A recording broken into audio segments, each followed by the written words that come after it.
Let's do this, man. Good morning, good morning. I am the Reverend Rock and Roll founder, pastor, spiritual advisor of the Church of Elvis, and even more Latter-day Saints. Let's get right into world famous light rotation. As you know, here at the Church of Elvis and even more Latter-day Saints, we do not do heavy rotation. Heavy rotation is sus, very sus. It's selfish in some cases. It's even fascist. Okay, and we think YouTube should take steps to block heavy rotation videos. It should be easy.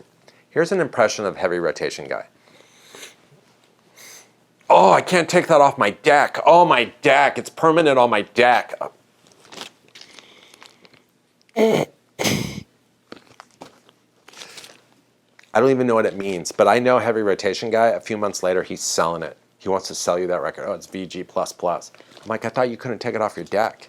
Oh, I'm trying to afford that UHQR Ice Castles. Oh, really? It's $3,600 and limited to 10. You're not buying it, dude. And here's another thing. All those Ice Castles you're showing, okay? All of a sudden, everyone's got copies of Ice Castles. Let me tell you, they're bootlegs. Every single one I've seen on social media and YouTube is a bootleg. You can tell on her skates, okay? The skates on the bootleg are different than the skates on the original. I saw one that she was wearing a pair of Converse, okay? Another bootleg, she was wearing red skates. She never wore red skates. Chatty Cakes and I have talked about this. There's so many bootlegs, so enjoy them.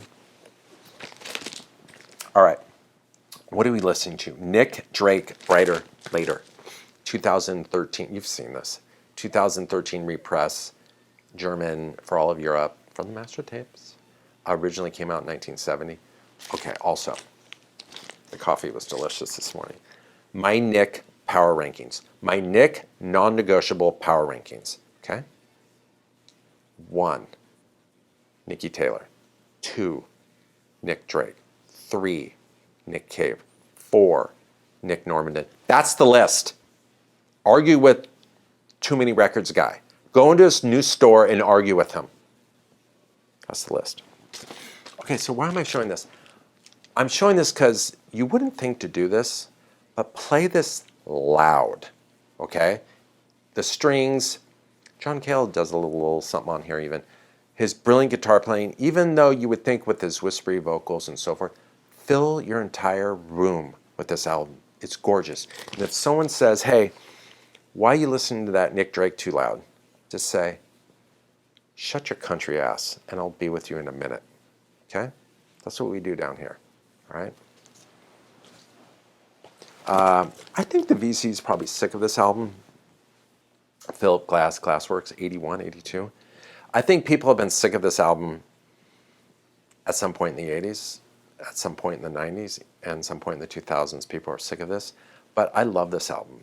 It's a great album to listen to when the NASDAQ is melting in front of your eyes, burning a hole in your computer. Your 100-time leverage of Bitcoin that's going to destroy you and your family is burning a hole in your home office. This is a great album to listen to.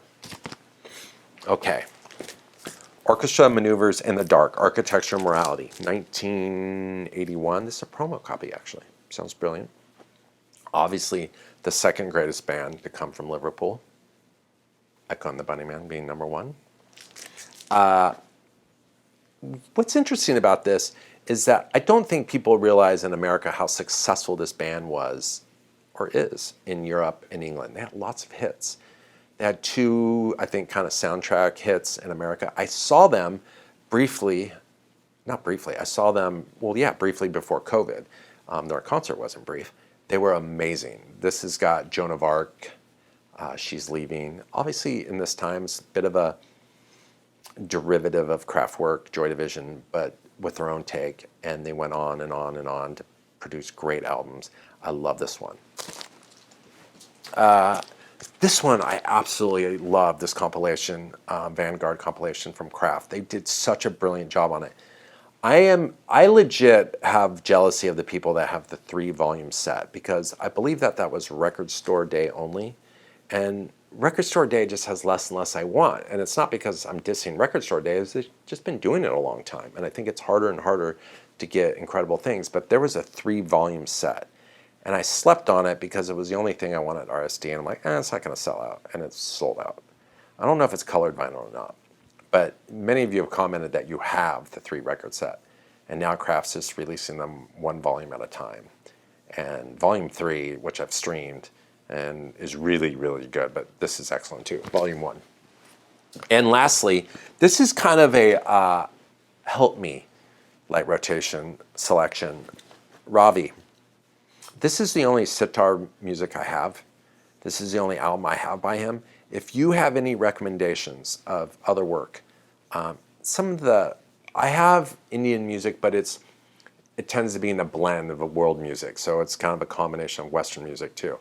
This is my only like pure Indian music I have, and I would love suggestions. I adore this album. I was jokingly saying on Instagram, this is World Pacific, that they should do a tone poet on this, which would be really cool. And this is a mono copy. It does sound great. But I think if they did a reissue, a lot of people would buy it. I really do. But if you have suggestions, I know how important he is, but I know so little about other works by him or other great Indian artists, even if they're contemporary. So that's it. Hope you have a great week, and talk to you later.